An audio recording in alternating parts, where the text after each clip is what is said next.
The Foreign and Expatriates Ministry signs with the UN and the Organization of Prohibiting Chemical Weapons an agreement with the legal center of the joint mission of removing Syria's chemical weapons. Hundreds of families return to al-Muadamiye with the help of the Syrian army as aid supplies flow into al-Yarmouk camp.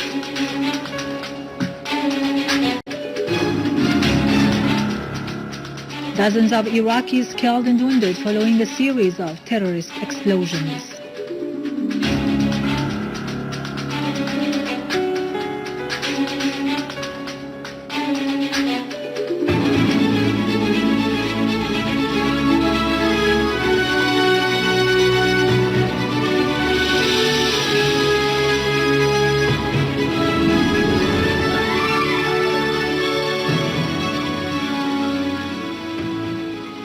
Good afternoon, ladies and gentlemen, and welcome to our news for today. In the presence of the Deputy Foreign and Expatriates Minister, Dr. Mikdad, Syria's permanent representative to the UN, Dr. Bashar al-Jafari, has signed with Mr. Abdullah Fadil, the senior official of the UN OPCW mission, and Mr. Julian Tangeri, the representative of the Chemical Weapons Prohibition Organization at the joint mission, two agreements, the first specifying the legal position of the joint mission on eliminating chemical weapons in Syria.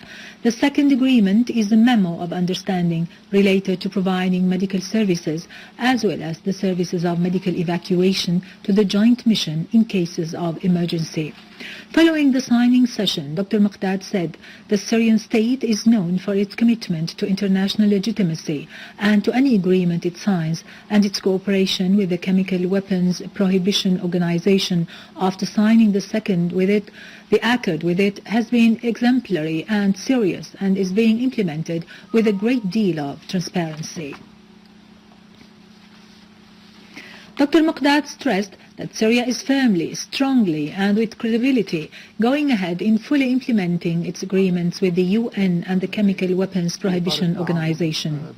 He added that the difficulties facing Syria, particularly within the framework of its war on terrorism, may hinder now and then the implementation of some commitments.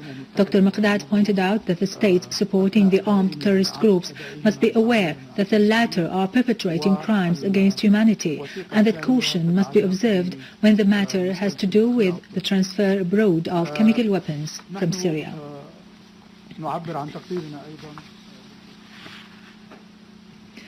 Deputy Foreign and Expatriates Minister Mikdad stressed that the Syrian official delegation to Geneva II conference cannot exercise the policy of so-called working under the table when it comes to Syria's destiny, pointing out that the Syrian people are the main factor that the Syrian leadership counts on in each and every step, and this is the ethical dimension of the Syrian foreign policy. Al-Mikdad said in an interview with the Syrian TV channel that the Syrian leadership realizes in advance the scale of the conspiracy hatched against Syria, particularly in relation to the media misrepresentation of events. Al-Mikdad stressed that President Bashar al-Assad has been the only decision maker with regard to going to Geneva and is the only decision maker concerning the sessions of evaluation which the Syrian officials are holding over what has been achieved in Geneva. He pointed out that the world will soon witness the breakup of the line hostile to Syria because many European states have started to protest against the stupid policies practiced by France and Britain against Syria.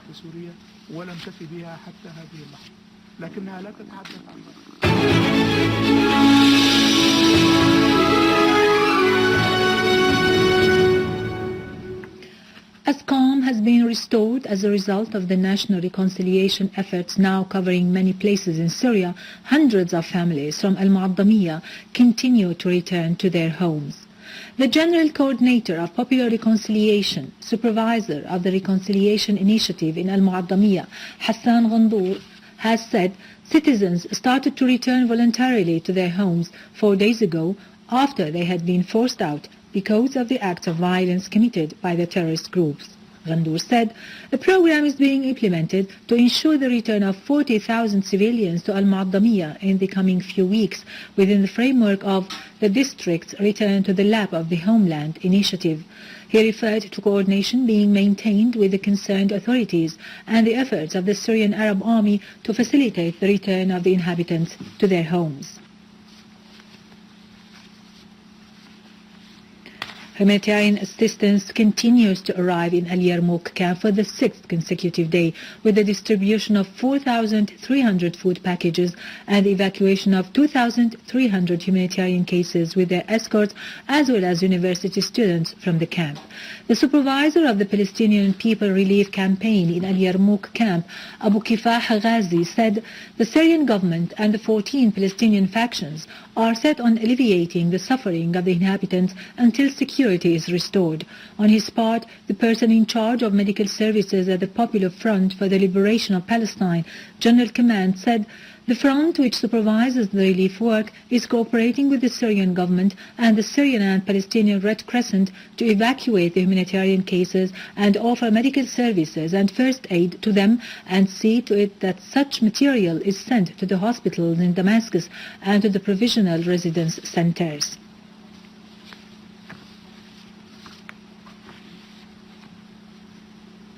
Syrian Arab Army units targeted several hideouts and gatherings for the terrorists at Al-Haysa Bridge and the poultry farm of Philip east of the town of Morek in the northern countryside of Hama, killing many terrorists and destroying their boats that were loaded with ammunition. The communication and internet service has been restored to the city of Daraa after fixing the damage in the chamber of light and copper cables in the town of Sheikh Meskin.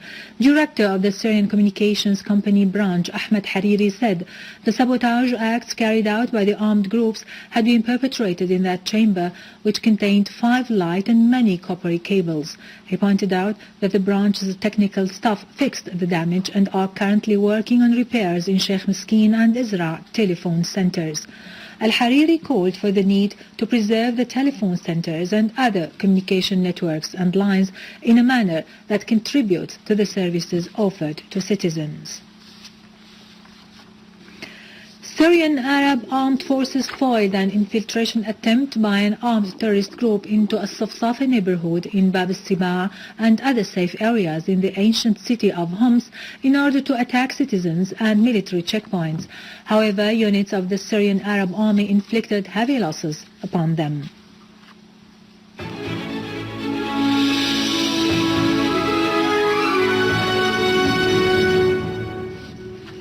Welcome back. In Iraq, 16 people were killed and more than 30 others injured in a series of terrorist blasts, the most violent of which were 2 successive ones near the Green Zone in Baghdad. Iraqi sources said that the first blast targeted the entrance of the Foreign Ministry and it was carried out by 2 car bombs, killing at least 7 people and injuring 15 others. The second blast was carried out by a suicide bomber who blew up his explosive belt, killing 5 people and injuring 12 others in a public restaurant near the heavily fortified Green Zone in Karadet Mary, where the headquarters of the Prime Ministry and other government institutions and foreign embassies are located. Elsewhere in Baghdad, a parked car bomb went off in Khilani Square in the Iraqi capital's commercial center, killing 4 people and wounding 8. Finally, and back to our local news, the Opera House in Damascus hosted yesterday a concert by the Orchestra of Oriental Music and the Syrian singer Shaza Hayek. The talented singer attracted a huge audience that filled the hall of drama and enjoyed listening to a number of well-known traditional songs that were presented in an excellent style. The performance of the Orchestra of Oriental Music, led by Maestro Nazih Asad, was also vying for attention, reflecting the harmony and coordination among the players, who pleased the audience with a beautiful piece of music composed by Ziad al-Rahbani.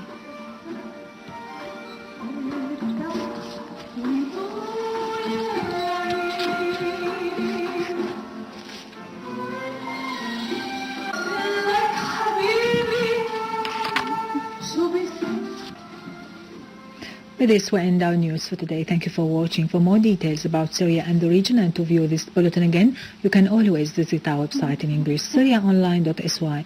Now to latest business and market news with Vani Genjan, but after a short break.